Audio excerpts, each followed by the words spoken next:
আমি বাংলাদেশের 1 নাম্বার সুদর্শন পুরুষ। এই তুমি ম্যাডাম কাকে বলছো? তুমি আমাকে চেনো না? না মানে ম্যাডাম, আপনার যে বাংলাদেশের সুদর্শন পুরুষ ঘোষণা করছে, আপনার কি আছে?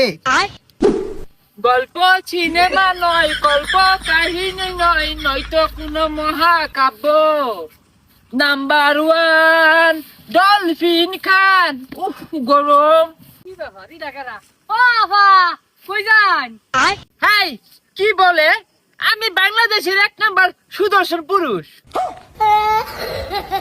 কি আর বলো সুদর্শন পুরুষ? আরে বেড়া না বেডি এটাই তো বুঝতে পারতাছি না।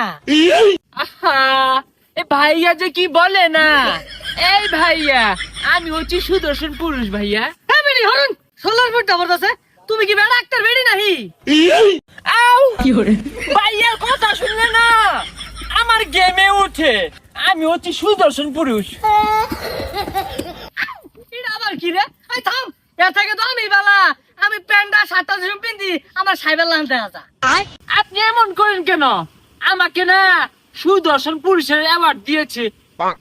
তুই যাবে ডাক্তার বেডি যাই না। উফ, ব্যথা পাচ্ছি। ভাইয়ার সাথে কেমন? ম্যাডাম প্লিজ, ম্যাডাম ম্যাডাম ব্যারেক করেন প্লিজ। ম্যাডাম আমাদের লেরা টিভির সাথে যদি একটু কথা বলতেন। এই তুমি ম্যাডাম কাকে বলছো? তুমি আমাকে চেনো না? না মানে ম্যাডাম, আপনার যে বাংলাদেশের সুদর্শন পুরুষ ঘোষণা করছে, আপনার কি আছে? এই আছে মানে কি? না মানে যোগ্যতার কথা কইছি। হ্যাঁ আছে, তবে দুর্বল। দুর্বল মানে? না মানে সাক্ষী দুর্বল ভাইয়া। আমাকে যে সুদর্শন পুরুষ হিসাবে ঘোষণা করেছে না, এটা কেউ নিতে পারে না ভাইয়া, বুঝছো? আরে ম্যাডাম পূর্বে উঠতাছুন কে? আইনে কি নাই নাকি? নাই মানে? আরে মান সম্মানের কথা কইছি। এই মিলে উঠতাছুন কে?